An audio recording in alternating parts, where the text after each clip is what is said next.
All right, friends. Now we will continue. We will continue here. Esoteric Astrology 97, C. And we're going to deal with the theme of light. The entire theme of the zodiac can be approached from the angle of light and its unfolding and increasing radiance, and of the gradual demonstration of what I have called elsewhere the glory of the One. I suppose the 12 lights combine to produce in the heart and head center of the one about whom naught may be said, the glory of the One, because that's what the zodiac is. The zodiac of constellations, zodiac of constellations, it is the heart in the head center of this supercosmic logos we call the one about whom naught may be said.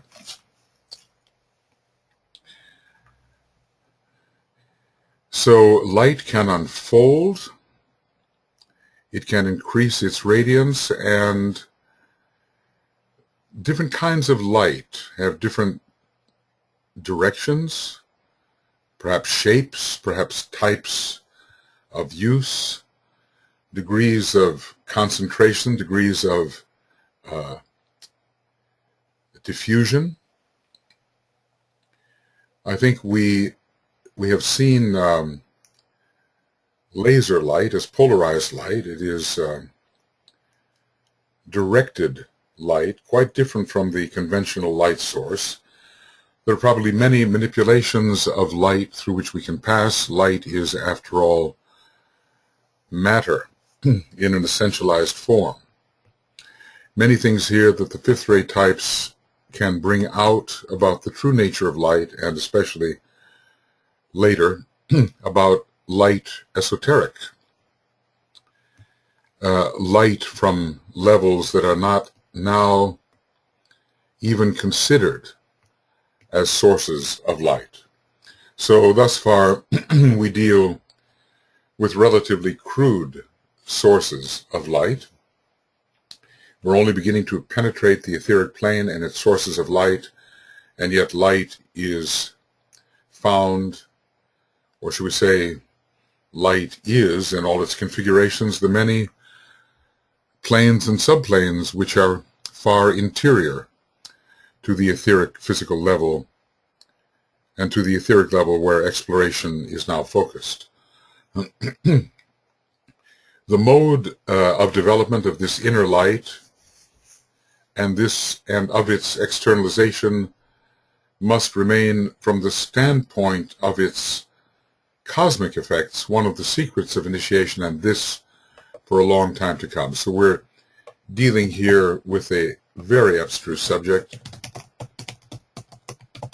but we can get general ideas of the effect of the different types of zodiacal light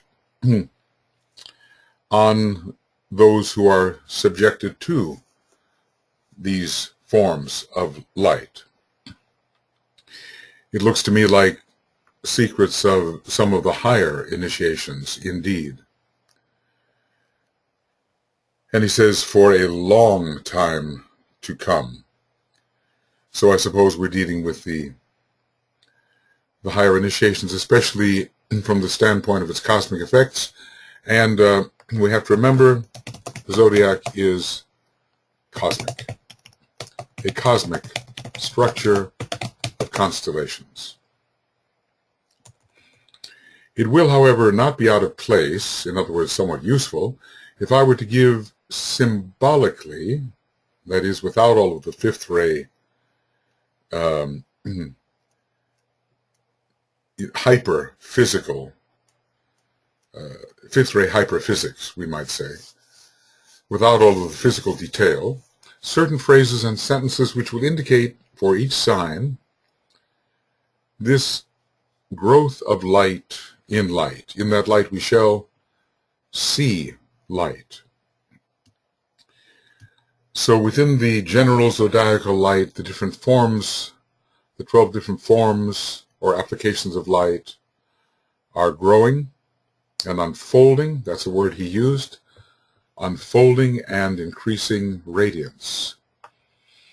And these are entities we're talking about, and the radiation of these entities, great constellational lores, and they are not yet fully developed. So just as the human aura increases in its radiance and magnetism, so will the light of these great constellational lores continue to unfold and to increase. But even now, each one of these forms of light is of a certain nature, and a symbolical understanding of the 12 forms of light can be useful, I think, in seeing the process or the processes with which such forms of light are involved, both macrocosmic and microcosmic. So it will not be out of place if I were to give you symbolically certain phrases and sentences which will indicate for each sign, really for each constellation, but okay, sign, this growth of light in light, as it is esoterically called, bearing in mind that we are attempting to express conditions connected with the soul, whose essential nature is light. And DK does give various assignments to zodiacal energy. Sometimes it seems, as in a treatise on white magic, as if it is operative sub-diaphragmatically or personally, but at other times it works on soul and even on monadic levels. So we are speaking in terms of soul light, and we are understanding something about the soul of things by understanding nature of 12 differentiated types of zodiacal light. This soul light affects the form as evolution proceeds and produces sequentially the revelation of that form and of the nature of space-time as well as of the goal. So it looks like zodiacal, I'll put it that way, zodiacal light is highly educative and formative and revelatory of the nature of that which is and of that which is destined. We're obviously dealing with a very high source here. He tells us that these are secrets of high initiations. He implies that. So we will gather from what he says what we can. For Aries, we have the light of life itself. Aries, we have seen, is identified with the life aspect. It's also identified with the will aspect, and sometimes we must, I think, differentiate life from will. Life is being, is essence, is substance, the ultimate substance or substance, and then the three aspects emanate from it, but the first aspect of substance, or the first aspect of life, is most closely identified with life itself. And this is the light of life itself in no matter how reduced a form it is expressing at this time in the development of our solar system or of our local one about whom not be said. We don't know how fully developed or undeveloped our one about whom not may be said may be. We have some idea that our solar logos is halfway through his present evolutionary process and that our planetary logos is about the same, halfway through his present incarnation, but and maybe a good way through his total development as a planetary logos, but cosmic initiations do lie ahead. So this is, at least at the moment, a dim point of light found at the center of the cycle of manifestation, and I suppose this is cosmic manifestation because we're dealing with cosmic entities.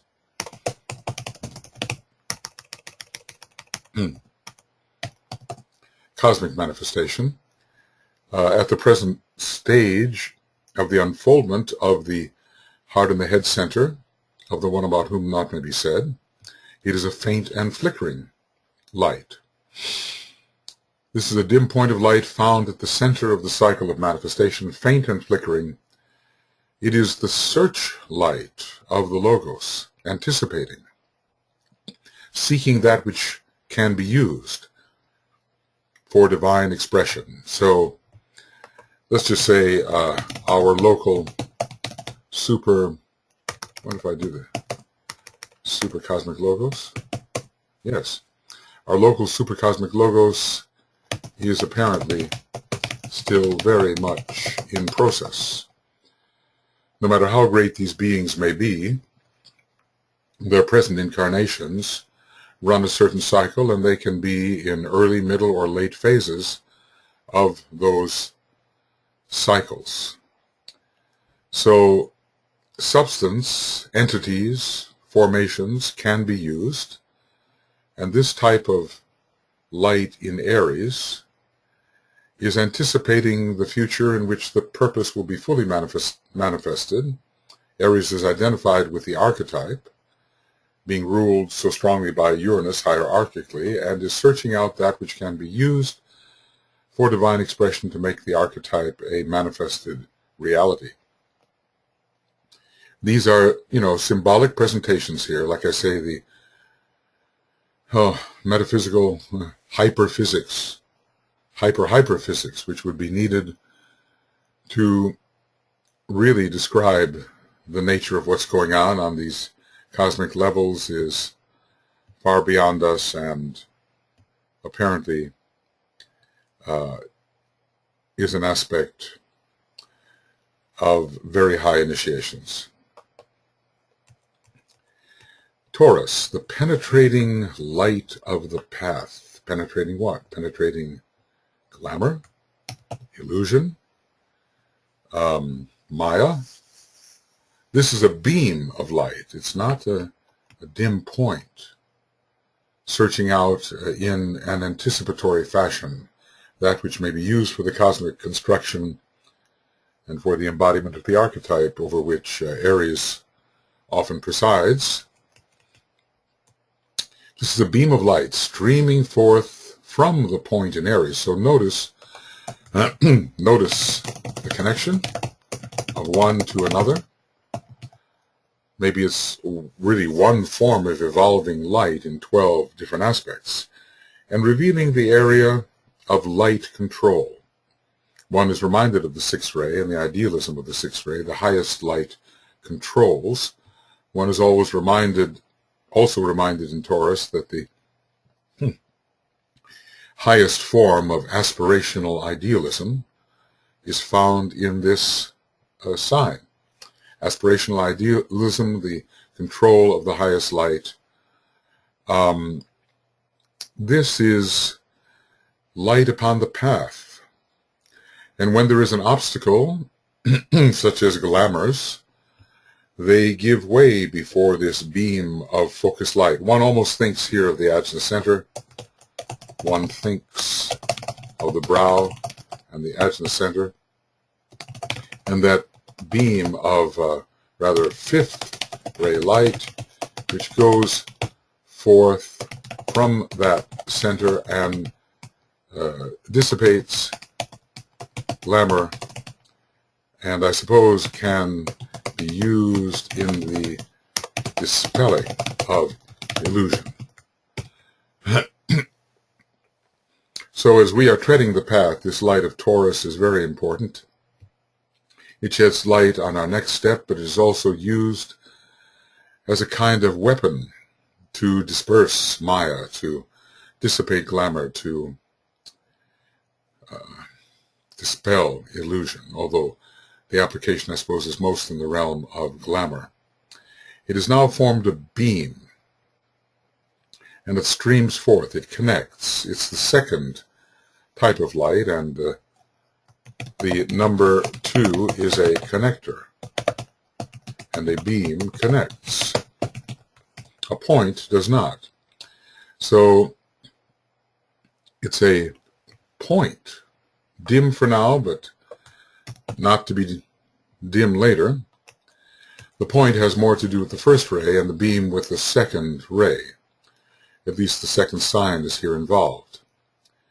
And as we tread the path, we control the events and confrontations upon the path through the use of this beam of light, showing us what the truth may be,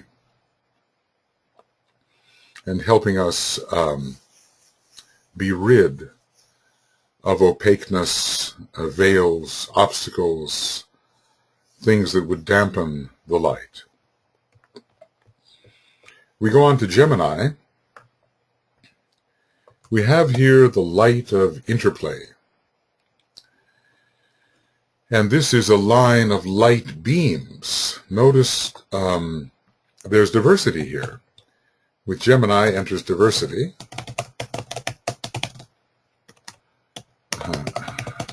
Revealing that which opposes, or the basic duality of manifestation.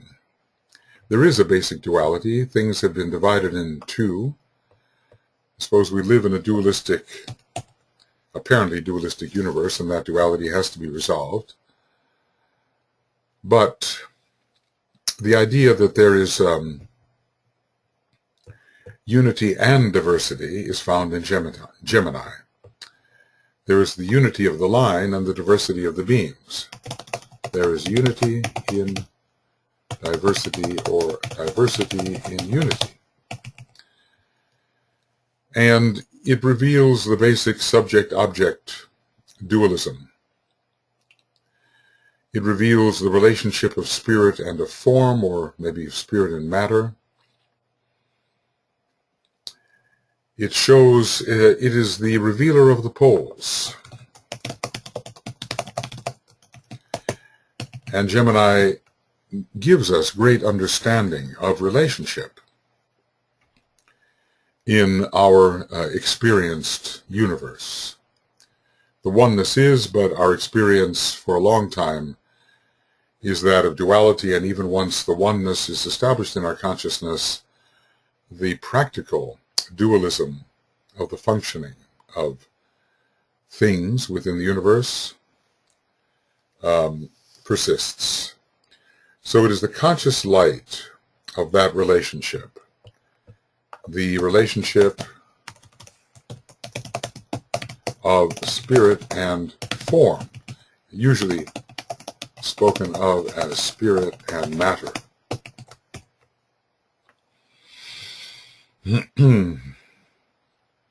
It shows, it reveals how each aspects every other, and what each means to every other.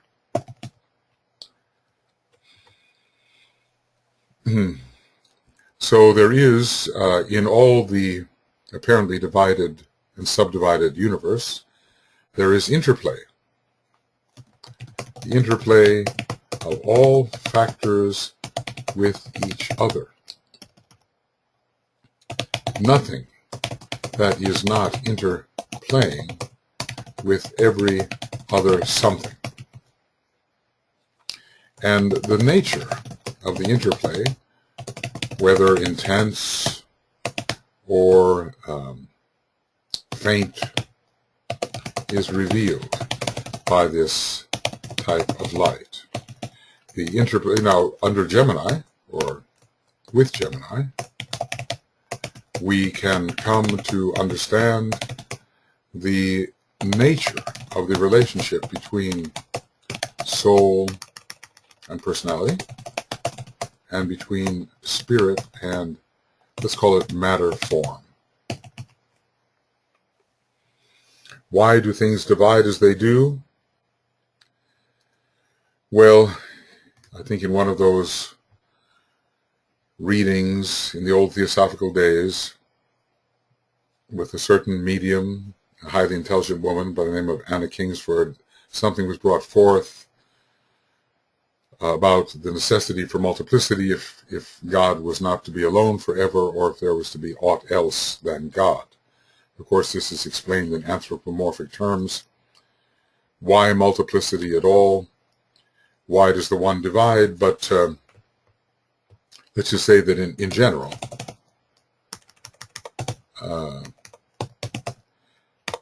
Gemini is the revealer of the light of multiplicity, or to say, of the nature of multiplicity. And we see in DK's teaching, which is occurring, I think, very much along the Geminian line, a very strong expression of this energy, the incredible multiplicity to which he has introduced us through his writings, and yet there is such a coherency in this multiplicity and such an understanding of the relationships of the various levels, strata, kingdoms, entities, units of life. We come to understand that interplay in a way which at the present time we could not, unless we were accessing the trans-Himalayan wisdom through his guidance.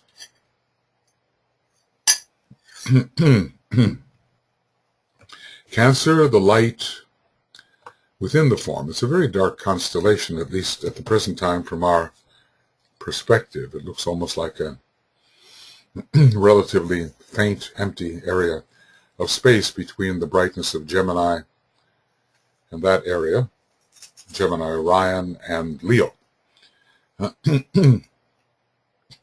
So this is the diffused light of substance itself, the dark light of matter, which must be, of course, brought forth by Vulcan in relation to the moon, to be brought forth by Vulcan, which, as it is said, burnishes the shield of Mars,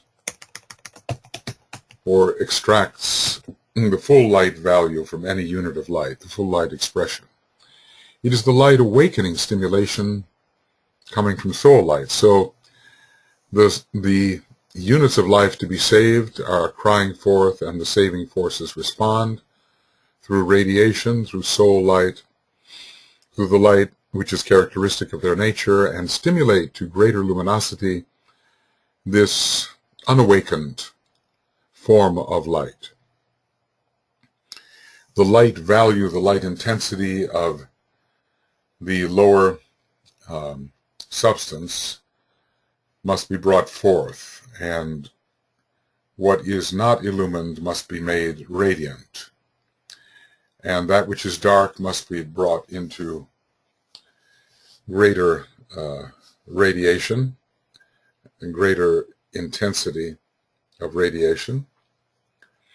So there is the elemental substance, which is not yet shining as it will toward the latter days of our solar system, or of any particular system.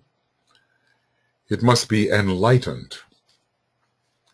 So there's a rather passive, unawakened quality of light here, as if Cancer rules the entire personality, which must be rendered radiant by the Leonian soul, which comes with its full radiant sun value and stimulates or draws forth the latent light within the present demonstration of dark light. So substance must be awakened through light, by light. Substance must be awakened by a greater light. The word substance is problematical. It can even mean the one and only essence as being. The great substance is God, is deity, is the absolute. The great substander, you might say. But here he means the stuff of the universe in all of its various forms, and in a rather latent state with respect to its radiation, relatively dark compared to more luminous forms of substance. He means lower substance. So let's just say lower substance must be awakened to a fuller light potential, to the expression of its fullest light potential. Right now, we are not especially radiant beings, although more radiant than we were. And with the continued good offices of the solar angel, and with the pressure from the monad and the assistance of the members of the fifth kingdom of nature, our light value will grow. And in a way, from the Cancerian mass, we will be transformed into the radiant Leonian God, radiant in all aspects of itself. Leo, well, obviously, any one of these forms of light could be used as a great meditation and developed, and research could be undertaken with respect to all that is implied. Leo, the light of the soul. Such an important theme in all of our trans-Himalayan work. A reflected point of light logoic is as if the sun reflects the Father, right? The sun reflects the Father. And the microcosm reflects, in small measure, the solar logos. So another way is to say the soul reflects that greater sun we call the monad. A reflected point of light logoic or divine. Logoic light is divine light. The light diffused in Cancer, in a way, a physical symbol of mass consciousness, focuses and eventually reveals eventually a point. So this is the process of individualization, and once individualization has occurred, of individuation, coming to oneself, recognizing oneself as a responsible, self-aware Leonian unit, self-directing unit, distinct, different from the mass, individuated from the mass. One discovers one's own uniqueness, discovery of one's own uniqueness using this light. Venus is connected here. Venus, Leo, the light of the soul.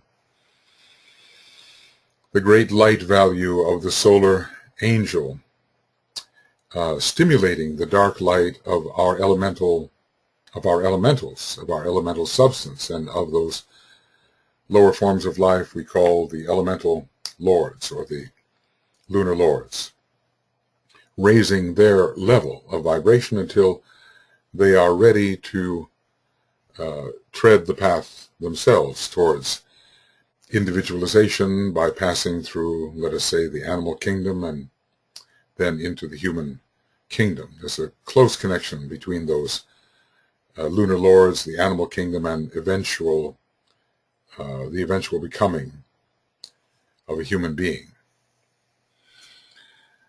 Leo, the light of the soul, the light of the higher power, the light of the inner God, the Algades, the radiant Lord who suffuses our egoic nature, the light of the mental plane.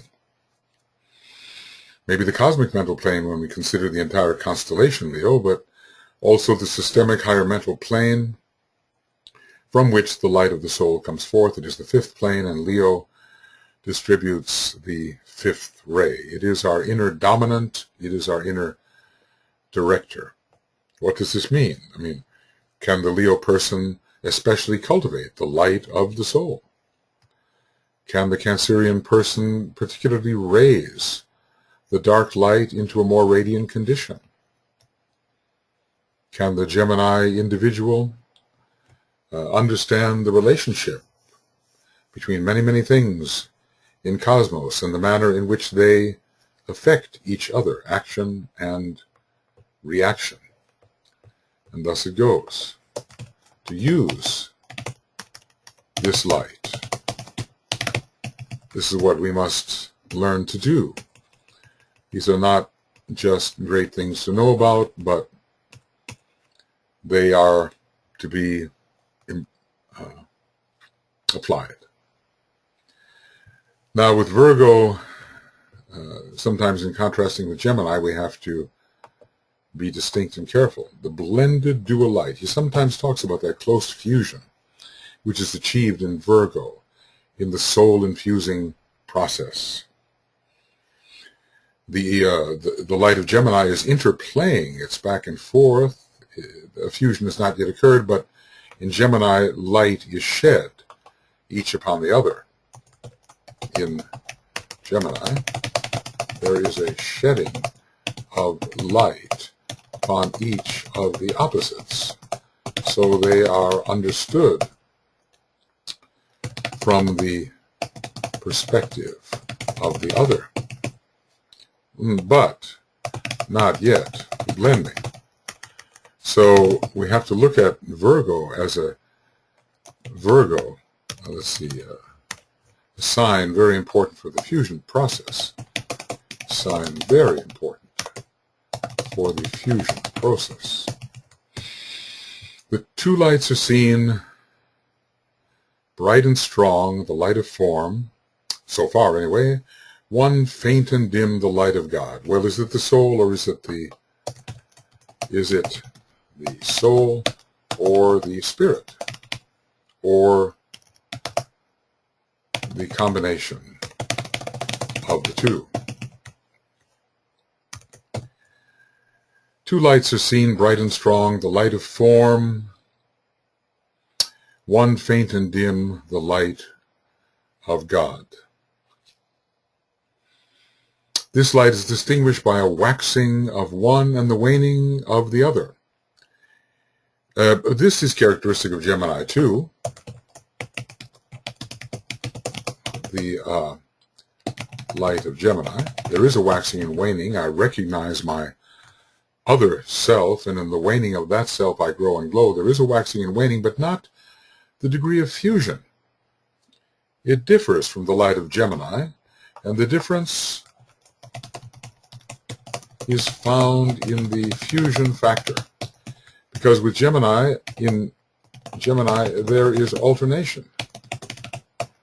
And, yes, a waxing and waning. Perhaps spirit and matter may be involved here. I am the mother and the child, I God, I matter am. There's a fusion of all three aspects in Virgo, and we don't hear so much about fusion in relation to Gemini. So in the fusion factor, it differs from the light of Gemini, but in the waxing and waning, something is shared. There is a waxing of spirit and a waning of form. We might even say under some instances of Virgo, since Virgo rules the monadic plane, there is a waxing of the spirit and the waning of soul form combined. And it also is true that there is a spiritual fusion that can occur in Gemini under Jupiter, right? Jupiter in Gemini, the fusion of spirit and soul, whereas Mercury is the fusion of soul and personality. But we don't get the union of the three, and with Virgo we pretty much get the union of the three. I am the mother and the child. So that's the second aspect. And the third, I God, first aspect, I matter, third aspect, am. All three fused. These are two Mercurian signs, difficult to distinguish, but perhaps there's greater intimacy in the relationship when we're dealing with Virgo. I wonder why we couldn't even call it, in a way, the blended triple light. Unless the dual light is soul-infused personality blending with spirit. But the blending factor is the one to recognize. Recognize, let's see, RCZ, the blending factor with Virgo. Let's put that correctly. And with Gemini, recognize, it's recognize the distinction, the contrast.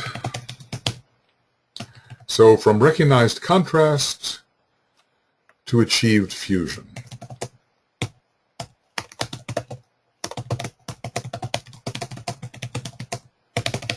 In Virgo. Sometimes some pretty keen discrimination is needed.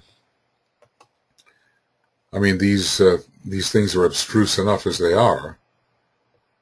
And when there are close similarities, it takes a very fine blade to distinguish the differences and the similarities. Libra, the light that moves to rest. Sometimes with Libra we have a stasis which has to be disturbed. The disturbing is caused by Scorpio, as we have been told. Equilibrium is disturbed by Scorpio, which shifts the focus towards the greater light. This is a light that oscillates until a point of balance is achieved, but notice the manner in which it's oscillating, vibrating between the pairs of opposites. Is the light which is distinguished by a moving up and down. Sometimes when we think of Libra, we think more of the horizontal level. To say, not so much the horizontal level, but the vertical. And indeed, when we talk about the usual pairs of opposites, they are a higher and a lower. They are soul and personality. So this swinging between the pairs of opposites is a swinging between a higher and a lower. You can imagine if we have the sixth ray, which tends to swing between the pairs of opposites, plus Libra. There would be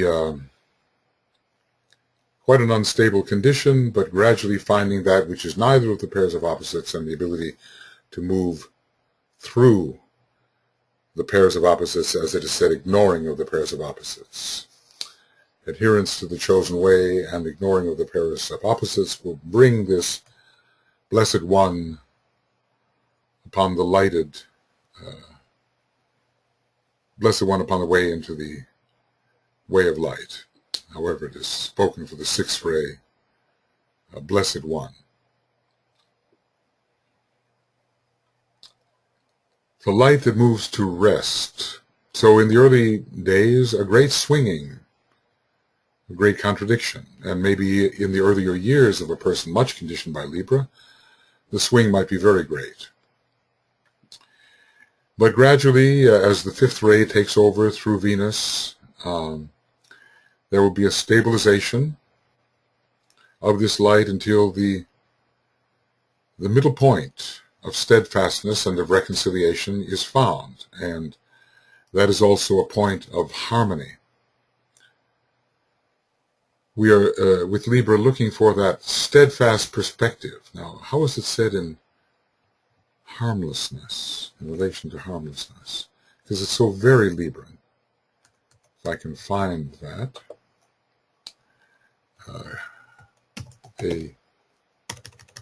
Let's see, completed point of view. So, This is in a healing rule or law. The method used by the perfect one and that employed by good is harmlessness. This is not negative, or in some places I think it says negativity. I think so. This is not negativity. Yes, you see, might be a typo there. This is not negativity, but perfect poise. There's Libra. Perfect poise at the center, because the light has moved to rest. A completed point of view as can be had at the center. And divine understanding, which is unbiased and can only be achieved at the center, between the pairs of opposites. Now, obviously, that point is always rising because there is steady progress, and as the opposites move upward themselves, the point in the center of them moves up as well. So as our goals become higher, and as we achieve elevation over what had been for us the low, the opposite, the placement of the opposites moves upward in intensity, and so will this point of balance to be achieved. We have to look at that over time.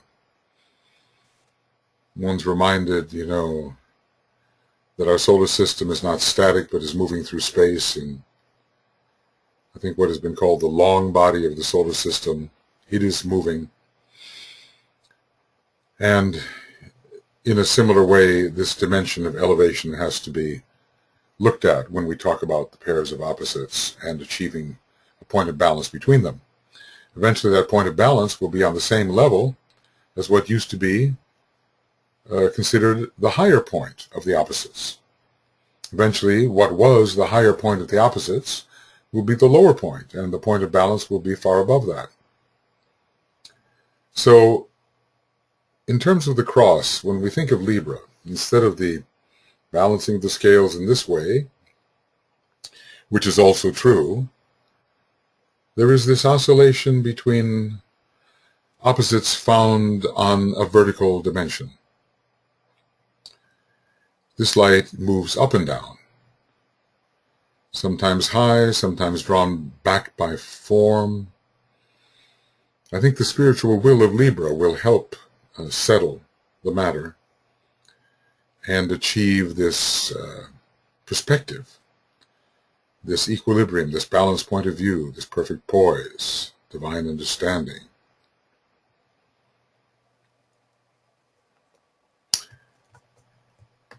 Different ways to consider Libra, horizontally and vertically. Scorpio. This disturbs the equilibrium of Libra. We reach a point of harmonious, beautiful stasis. There's almost probably a Libran point reached in the causal body when everything is as beautiful as it can be.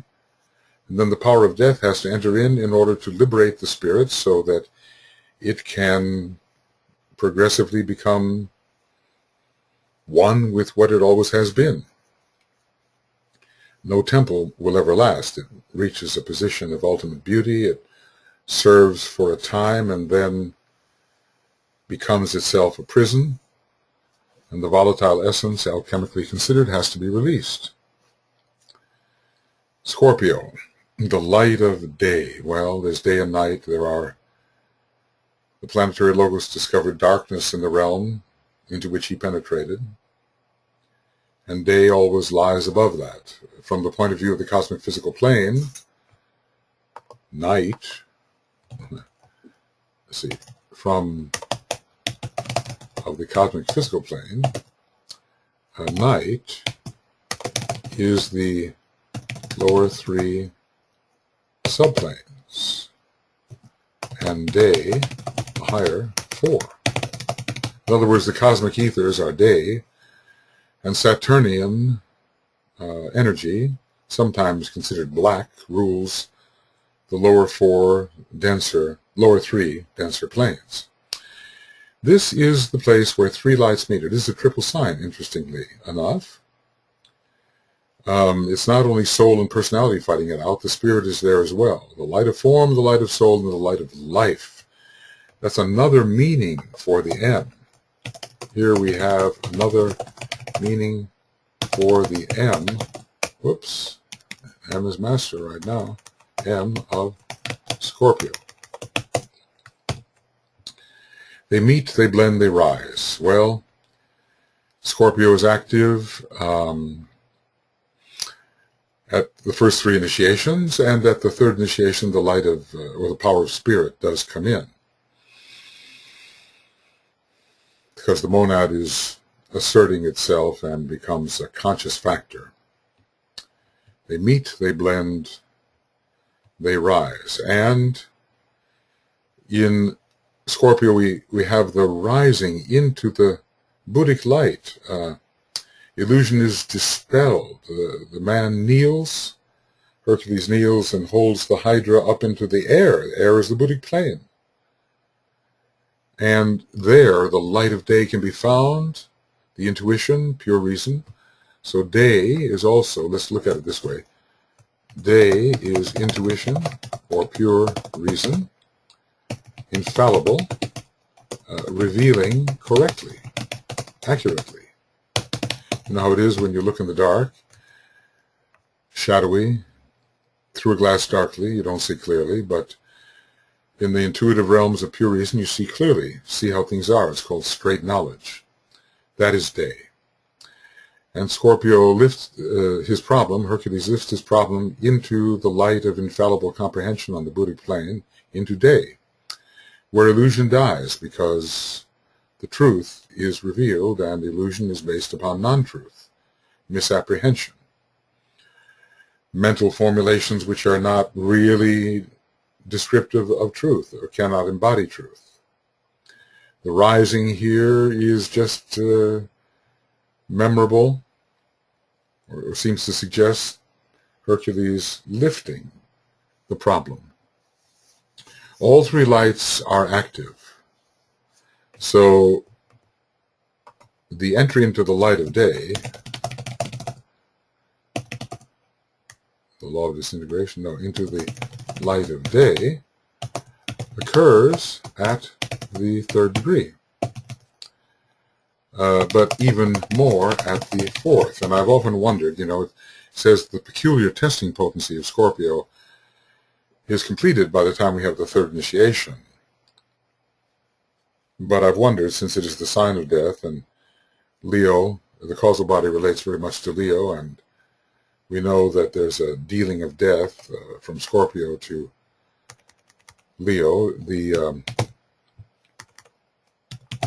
Scorpio kills the false king, the false ego. I wondered why Scorpio can't be involved in the fourth degree. And in some of the charts of people who can be presumed to have been passing through the fourth degree, Krishnamurti, Sir Thomas More, Francis Bacon, there was Uranus in Scorpio, probably meaning something very different than it would mean for the average individual, but they're the liberation of death, in a way. The liberation of the death of the death of the illusion of the lower three worlds. So Scorpio is a very powerful sign. It's a first-ray sign, I believe, as well as a fourth-ray sign. Otherwise, Hercules wouldn't be identified with it. From that perspective, Pisces is a secondary sign. This we already know. The Christ is identified with that cosmic decade, and the materiality of Taurus may suggest the third ray in some respect.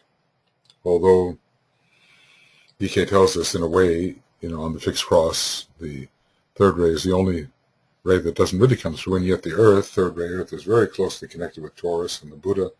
Third ray monad, and Taurus is his sign. The cosmic decade of Taurus is connected with the third ray Buddha. So maybe there the third ray may be one of the rays connected with the sign Taurus. It's powerful, and we have to contemplate this. The union of the three. So let's just say, from a certain point of view, in Scorpio have the 3 and 1. 3 in 1. Blending of all three aspects and their empowerment to rise into the light of day. There's so much here, if we ponder on these, ponder on the names of these types of light. All right, Sagittarius, a beam, again a beam. Now notice, as in Taurus, and these two signs are very closely connected. Sagittarius is the archer, and Taurus is the eye of the bull, the bull's eye. The two go together. They are signs in quest of great light. A beam of directed, Taurus rushes blindly until Sagittarius directs, we've been told. This doesn't necessarily mean that one is higher than the other. A beam of directed, focused light, that is the Sagittarius shooting its arrows in every direction at first seems dispersive and anything but focused, but later that is corrected. And instead of riding off in all paths at the same time, the knight errant, in a way creating errors, riding on erroneous paths, finally finds the one true path. A beam of directed, focused light. In this, the point of light of Aries, I suppose, becomes the beam, as it did in Taurus, revealing a greater light ahead. In that light, the light in which we shall see light, and illumining the way to the center of light. Well, something very, very antichironic here, because the antichironic is a beam of light illumining the way to the greatest light of the monad. So that is where the quest ends. It's interesting, these different signs in which the word beam is used. Beam. Taurus, and also I think Gemini, which is also involved in the antichironic process with Sagittarius, a line of light beams. A beam is a connecting force and unites a source with an object. We have sometimes points, sometimes the sense of the sphere, sometimes duality, sometimes lines of light or beams of light. There is a searchlight of the Logos. It seems to search all over. It is not particularly directed. But many things have come together in Sagittarius, and the one pointedness of this sign makes it a sign of unification, of integration,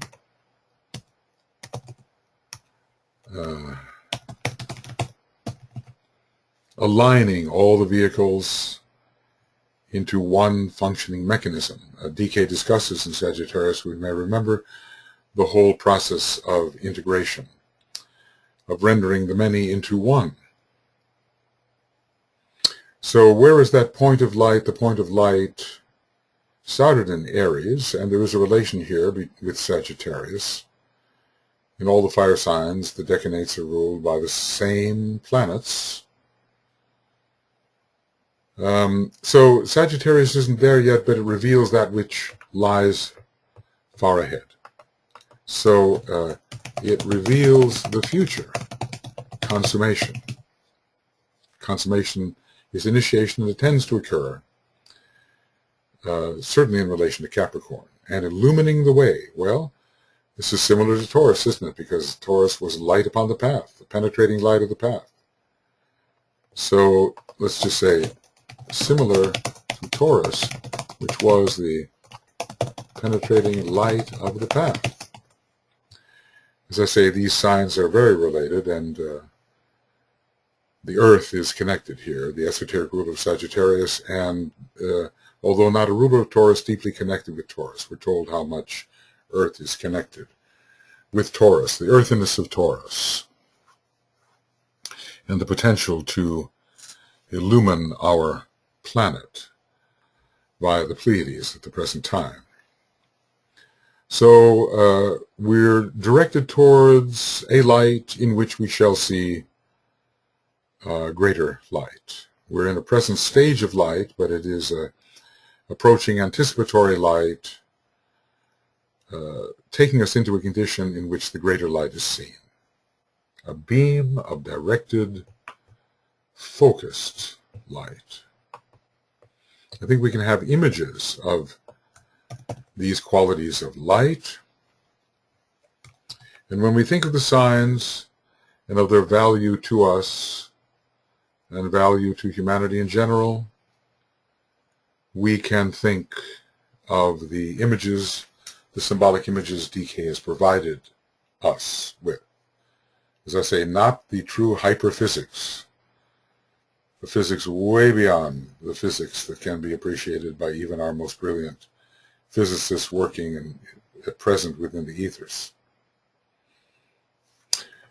Okay, it takes a little while to describe this. I think what I'm going to do, I'm going to go on with this, and this particular program may last a little bit longer. I'm a little constrained here because there is going to be, in our Morya Federation, we have various webinars now being given by the faculty members, and we seem to have one station to present all this through, and it will be in use shortly, so I have to get off the air shortly. Capricorn, the light of initiation, a familiar term, but it's the light towards which Sagittarius directs.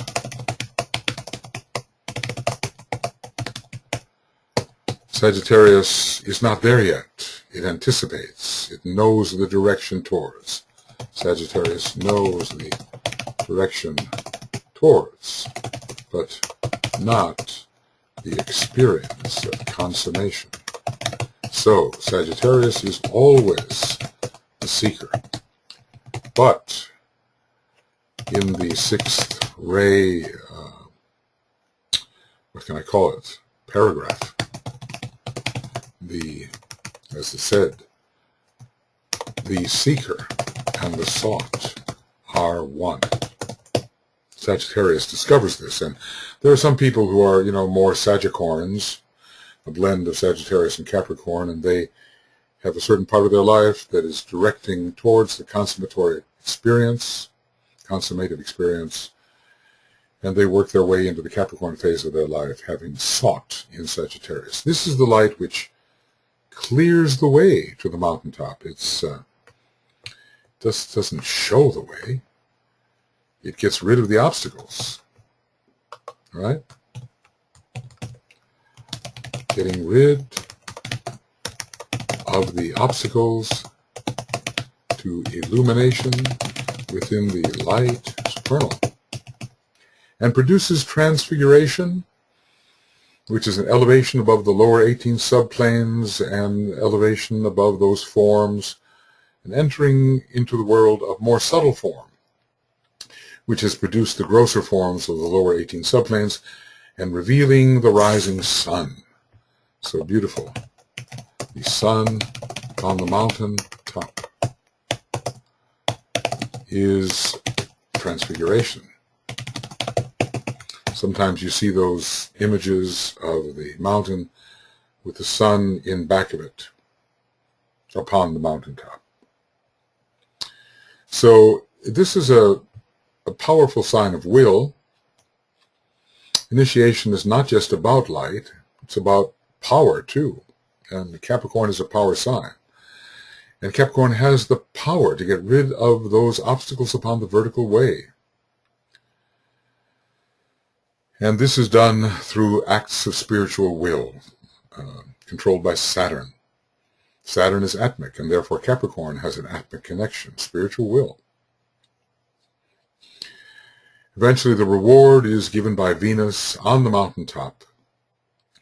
The light of the soul is resplendent, but in another way, the light of spirit is also realized, because the monad is realized at the third degree with which Capricorn is most closely identified.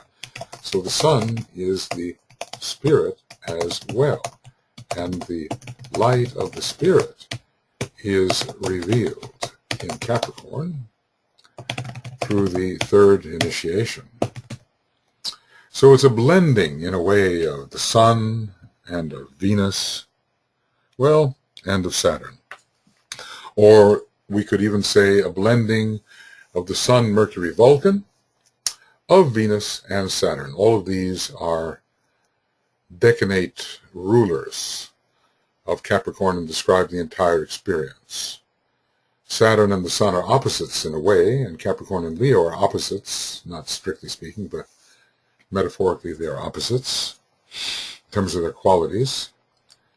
But the sun rising above the mountain of karma is a great symbol of initiation. There are different mountains and different intensities of sunlight. The sun that rises for the first degree initiate is not the same as the sun that rises for the third or fifth. But great illumination is to be had. So this is the sign which brings to us the light of initiation, which is varying degrees of the light supernal. And I'm impressed by this clearing the way, you know. There is that horn of the unicorn. I wonder who's climbing after a while. Is it the unicorn? And is the horn used to clear the way of the obstacles to that illumination within the light sublime? It is suggested to me, perhaps. Now, let's just put it like this. We are at that point where I would normally stop the program, but I just want to continue a little bit, just a little bit. EAA 87C, continuing for a few minutes, because I want to finish this section on the light. And you know, I don't think I've ever read it with this kind of attention. As I go through this book, word for word, line for line, phrase by phrase, so many things occurred to me which did not when I've read the book many times, read sections many, many times. But this very close reading suggests associations, some of which may be of value, some of which may be entirely speculative, hopefully still of value, some of no value, but okay. We continue then. Aquarius, also a sign of initiation. The third initiation can be taken in Capricorn or Aquarius. Fourth initiation in Capricorn or Aquarius, but maybe especially Aquarius and possibly Pisces. That's the fourth. The fifth initiation, well, Capricorn can still be involved. Aquarius, in its universal aspect, can still be involved. Pisces seems important there. And Leo. And Aries. You can find ways in which the various signs of the zodiac can participate in many forms of initiation depending upon what aspect of them is drawn forth to assist with the initiation. I read something the other day where Aries was involved in the seventh initiation. The seventh initiation, Aries would become the sign of initiation, just as it is for those now taking the seventh initiation. So important hints are there, and we piece all this together patiently over the years until the complete picture appears. Aquarius, so beautiful, the light that shines on earth across the sea. It does look like we're going to redeem the Augean stables here, cleanse them, both on earth and the sea. Where is it going? From what direction is it coming? Is it coming from above across the sea, or is it going towards the heights from Earth across the sea. It seems from across the sea this light comes. Earth can be the entire cosmic physical plane, in a way. The sea, the cosmic astral plane, and a high form of cosmic mental light may be involved here.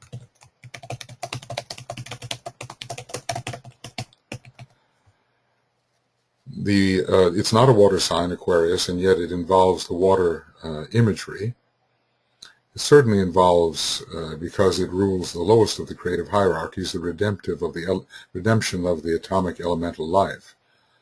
It also suggests the cleansing of the emotional nature, the sea. It goes across the sea, but if we look carefully in Esoteric Astrology, page 333, we see, interestingly, that Capricorn rather, is the one who crosses the water. That's very interesting. The one who crosses the water. So there's a similarity there between what the Capricornian does. He's crossing the water towards the mental plane, and since the moon, the emotional nature, is in detriment in Capricorn, he can do this. He can subdue that emotional tendency. But there is a connection here between Capricorn and Aquarius. So the light that shines on Earth across the sea. This is the light which ever shines within the dark. And the two lower planes are the dark, but especially the lowest plane, the cosmic physical plane, or shall we even say the systemic etheric physical plane. The first thing to be cleansed by uprising humanity is the etheric level, which will help us cleanse the outer level. But perhaps we have to work, because we're rather dense creatures, on the outer level. But before we can cleanse the astral plane, we have to cleanse the etheric plane.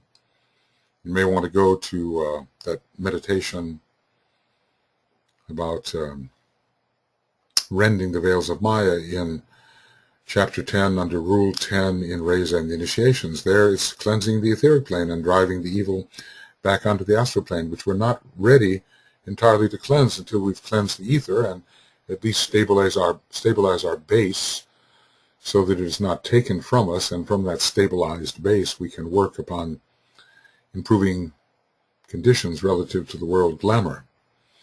It's going to be a big job once Vulcan is discovered, I suspect. This is the light which ever shines within the dark, cleansing with its healing rays, healing, yes, making whole, making universal, healing, wholeness, universality, that which must be purified, rendered translucent, until the dark has gone. Well, I suppose the entire personality and nature of man will be involved here, because Neptune, Uranus, and Vulcan are all veiled by that moon in Aquarius, which is kind of a transfigurated moon. It's purifying the entire personality and nature. And many forms, new forms of healing with subtle energies are emerging under Aquarius.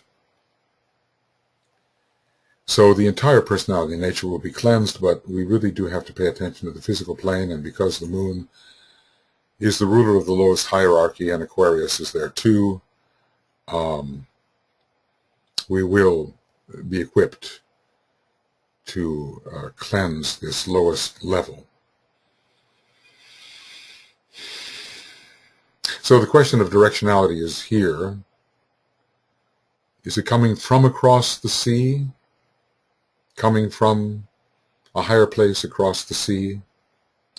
Certainly the power to bring soul, mind, and brain together is here, because it crosses the sea. It's not aggravating the sea, although it can heal much that's within the sea. It crosses the sea. It seems to link the physicality with the mentality.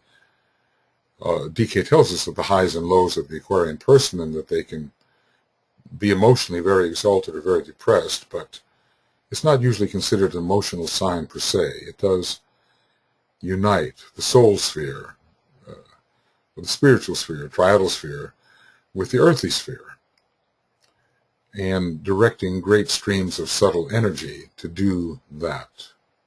Suffice it to say, the earth will become luminous, cleansed, lightened, enlightened, and the dark will be dispelled under the Aquarian influence. Much of that will be happening. The dark will be dispelled or dispersed. Dispersed. I'm reminded of this divine Pymander, therefore let all obscurity flee before thee. This is written under the influence of the Hermes stream, you know, the emerald stream, the Ray 3 monadic stream. All obscurity will fly before the radiant one. Earth certainly will be enlightened under this influence. We still have to figure out about across the sea. Earth has a destiny to play a certain luminous role within the solar system, and perhaps that lighted Earth will be able to shine across the sea towards the higher levels. In any case, the astral nature, let's put it like this.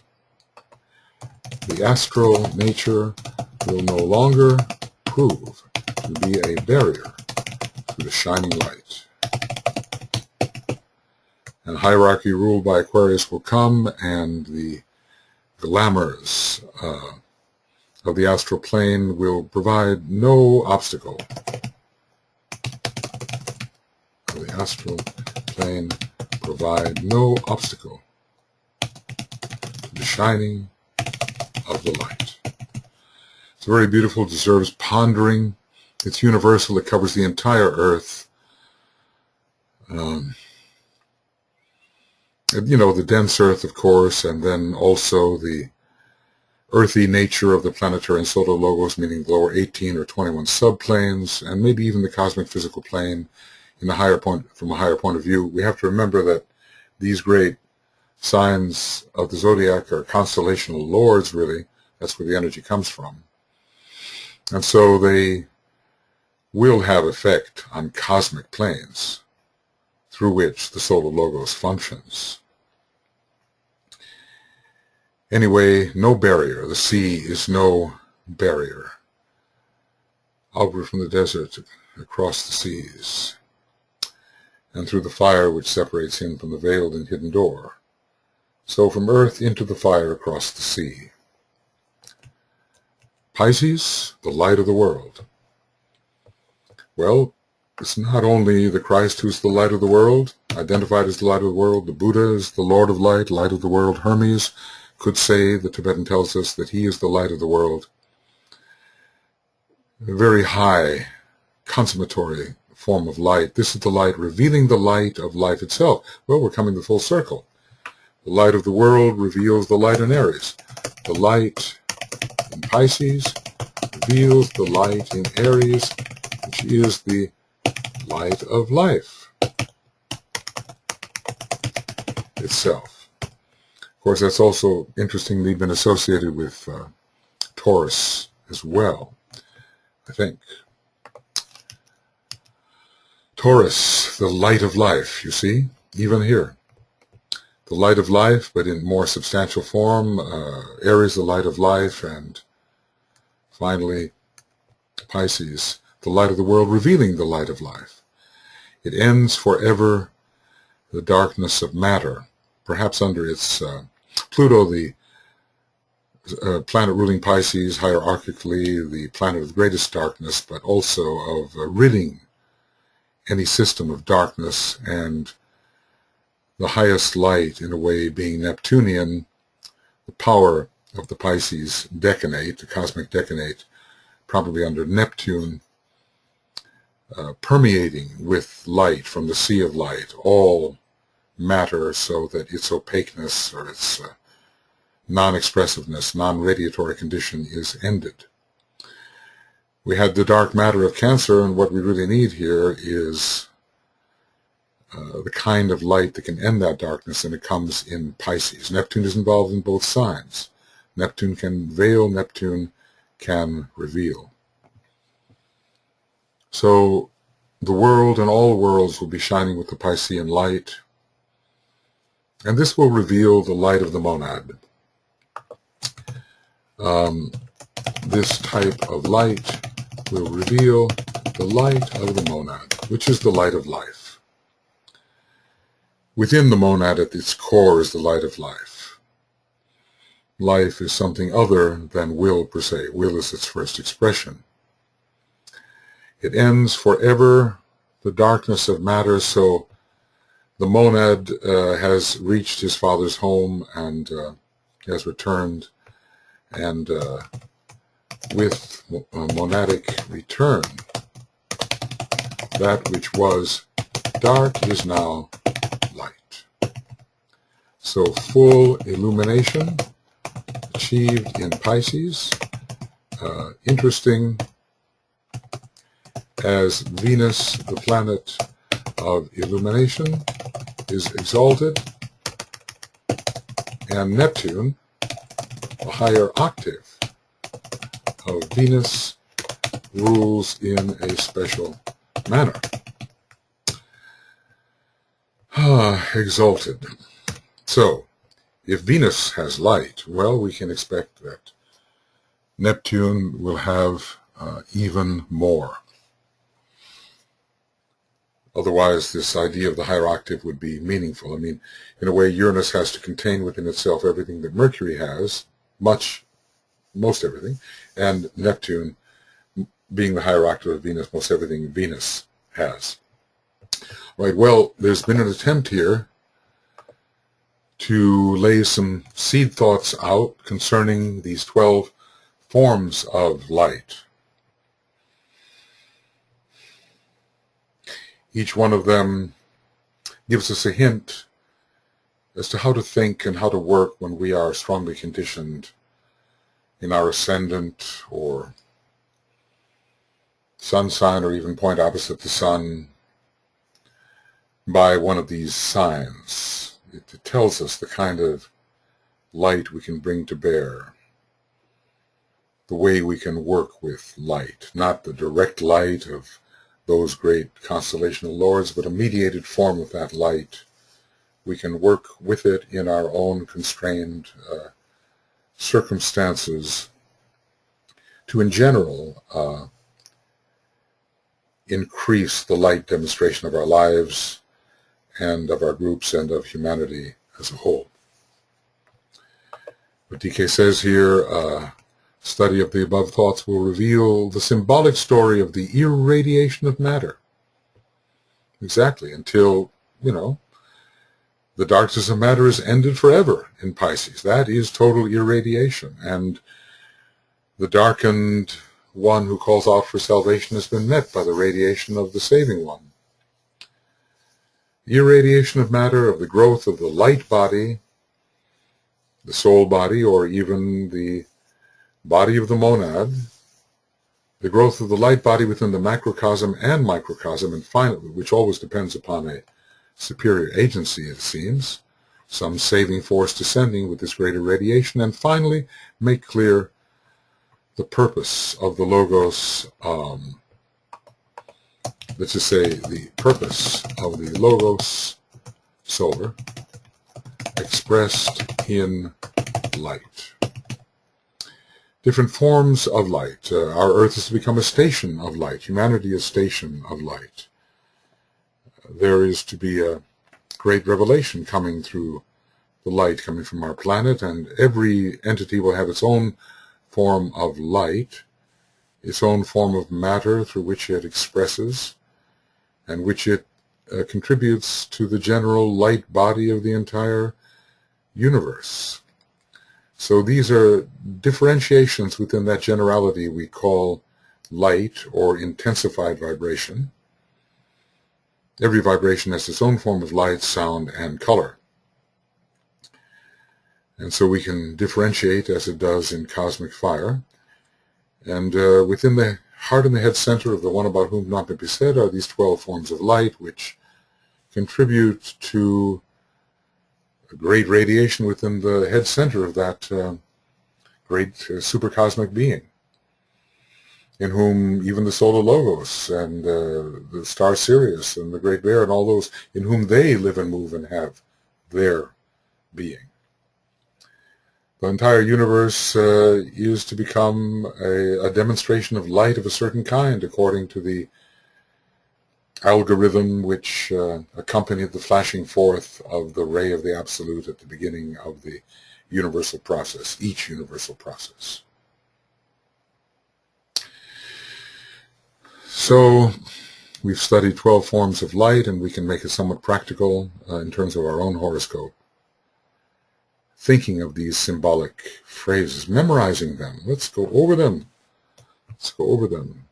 The light of life, penetrating light of the path for Taurus, the light of interplay for Gemini, the light within the form, the dark light, the light within the form, unrevealed. Our body doesn't look very light, but it's all light. The light of the soul, Leo, the blended dual light, Virgo, the light that moves to rest, Libra, the light of day, Scorpio, the light, a beam of directed focus light, a beam of directed focus light, different from the penetrating light of the path, but similar too. Capricorn, the light of initiation, Aquarius, the light that shines on earth across the sea, across all matter, through all matter, reaching us from distant places, the sea of all forms of matter. Matter is water, on the higher turn of the spiral, not just the astral aspect, and the light of the world. We could memorize those, and we could think of our astrological equipment and find a way to use it, use these forms of light. So anyway, at last, Esoteric Astrology 97, and it's sort of C plus, because it's about 20 minutes longer than the usual program, and we are ending on page 330. And then beginning Esoteric Astrology Adventure 98A, page 330, and this has been today, the 4th of May, 2013. That ought to be enough. So, other webinars are coming on now, and I have to vacate, which I will now do, and continuing offering these commentaries to seed our understanding of the wholeness, the energetic wholeness in which we are engaged, so that we may more skillfully, more scientifically, more artistically live our lives in the best possible manner. Very good. And thank you for being here whenever you may be hearing this. I'm not sure when you hear it, 10 years from now, a month from now, 20 years from now, I'm not sure, but hopefully it will give you some light on some subjects that require pondering. Okay, on to the next.